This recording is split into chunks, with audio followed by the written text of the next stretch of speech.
Hey everyone, my name is Josh Noodleman, and I am the Public Engagement and Community Outreach Manager for Mrs. Obama's Reach Higher initiative.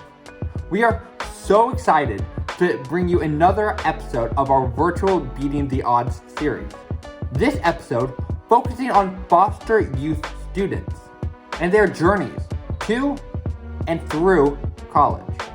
We are joined today by Jessica Maxwell, who is the Deputy Director of Foster Ed at the National Center for Youth Law, and by Janis Avery, the former CEO of Treehouse, a nonprofit in Seattle, Washington that focuses on counseling, education support for foster students. I really hope you enjoy this episode. Please like and subscribe. My first question is, what advice would you have for incoming freshman students? My biggest thing for me when I got to college was when I got there, I thought it was good. I thought life was going to be straight and I was set. College was there and that's all I had to get to. And after that, it would be an easy road, and I was wrong, I think that's the biggest thing. When you get to college, it's not just you're done there, you're on to another chapter of your life. And that book just keeps on going, and I think that's the hardest. I think that's like one of the biggest things I could give somebody in my position. Be ready. Don't just think you're making it to college and everything will be all good. Be ready, because it will get harder. You're going to face a different type of challenge, a different set of challenges, and it's going to be a whole different ball game out there. The challenges you're going to go through, the barriers you're going to face, they're going to be different to what we're used to. However, we go through things early at an early age, at a young age. So I think we are all more than prepared for anything that comes our way. But I think everybody needs to remember that and move forward with that type of attitude. For me personally, when I went to my first year of college, I was very kind of codependent on like my friends and things of that nature. And for me, that was when the intensity of my classes set in. I wasn't able to make friends as easy. I was afraid to ask for help because I was putting a lot of pressure on myself, and I kept reminding myself that I was a first generation college student and I did not want to mess up. And I feel like that really kind of altered a lot of the choices that I made and what I did. So for those students out there like me, I just want to say that you can do anything that you put your mind to. Don't be afraid to jump out there. I'm just really lost and overwhelmed with this whole transition, and I don't know what questions I should have. So what questions should I be asking once I get to school and I go to Dean of Students' office? What kind of questions should I be asking? Because I just think I don't know anything about anything and I don't know where to start. I would say it depends a lot upon what are your needs. So I think some very important questions are understanding what are your housing choices. That to me was the number one deciding factor as to where I would go to college. It was whether or not I could live on campus year round and what I needed to do to be able to live on campus year round. To the Dean of Students, I was very clear in asking what are your retention resources on campuses? How do I actually matriculate from semester to semester, even when I have some roadblocks? And so with that question, I was able to ascertain things like the withdrawal options or the credit, no credits, and understanding kind of the time periods in which you needed to do that. And then, from my professors, I asked, what did I need to be an A student? Even though I was probably solidly a B+ student, but I was very clear on what high expectations looked like for them. And then as the semester would progress, or any semester would progress, I was able to help the professors set expectations based on me and who I was as a student. And then I would say lastly, what are ways that, are there policies or things that did not make any sense to me, and how do I actually address that?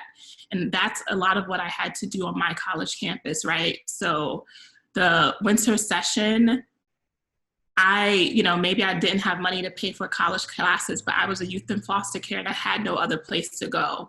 And so I asked, who do I need to talk to get this policy changed? And that is a very valid question.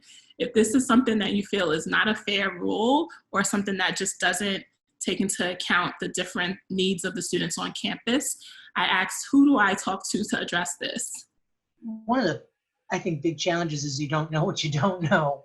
So if anybody you know who's been to college in the last 2 years is going to be a good source of information, like to ask that very question. What should I be asking or thinking about? Because they've just been through it and it's very fresh for them. I think a big thing is, like I said, you really have to speak up for yourself. It was my first semester coming to college. I actually didn't really have any money. I wasn't eligible for work study because I was getting too many grants. But pretty much because of that, I was waiting on a refund check because like Jessica, I had a scholarship also that was helping me pay for school. But I didn't get a refund. I didn't get the refund literally to the last day of the semester. I probably had like 2 haircuts that whole semester, and it was right then and there. Like I kept trying to reach out and send emails, but nobody would get back to me, or they would be on lunch break, or they had something else to do. And then it was just like, all right, okay, I understood. I try to be the nice guy, just be patient. However, a whole semester, eventually I got through it, and I'm about to leave the campus, you're leaving the next day, and then I get paid. It was then and there that I learned, like I just can't hope that they'll remember me and fix my financial aid for me. I have to go and speak up for myself. I had to start going to financial aid office early. I wouldn't give them a break. I would send them emails back to back. I wouldn't feel as bad about repeating emails. After a while, it's just like I got to do this for myself, because like last semester, or else I end up with a refund check the last day. I was broke, and it sucked. It really did suck. So please speak up for yourself. If there's anything, that's definitely it right there. I guess I'm wondering, like, how should I be like coming to terms with like the potential loneliness that like I might face through the semester? Like, I don't know, the idea of like eating alone in a dining hall is really scary to me, and like I just don't know how quickly I'll be able to like find a group like we mentioned. Like, what are some ways that you, I don't know, coped with that? First thing is, just sit next to someone. Say hello. It does not have to be a lifelong friendship. It could just be a lunch-long friendship.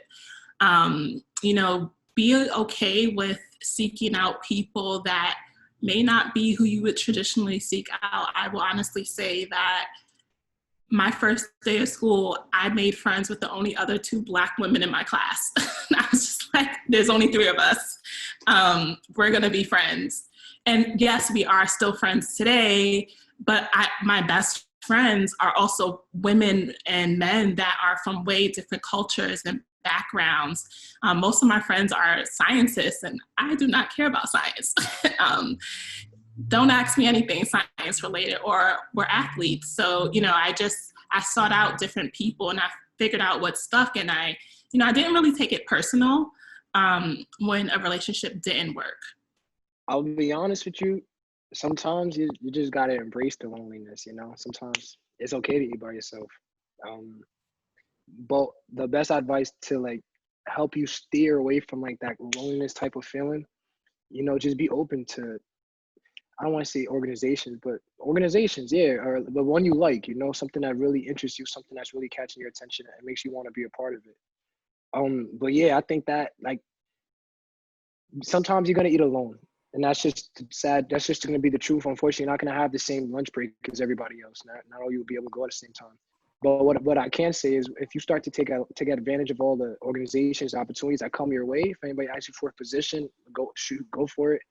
But just be open to getting to know the people around you. Because then once you start doing that, your circle will build, and you'll see. You might not even have to plan on seeing somebody in the cafeteria, but then it'll go from you eating alone to you coming in and being able to eat with anybody. So if you first go in, and just embrace it for a little bit, but keep your options open, and just continue to look for opportunities where you can meet and network, and I'm sure you'll be fine. Imagine yourself on campus as a freshman again. What would you tell yourself on that first day? I would say be patient with myself and let this experience unfold, and just be present for all the opportunities that come in my way.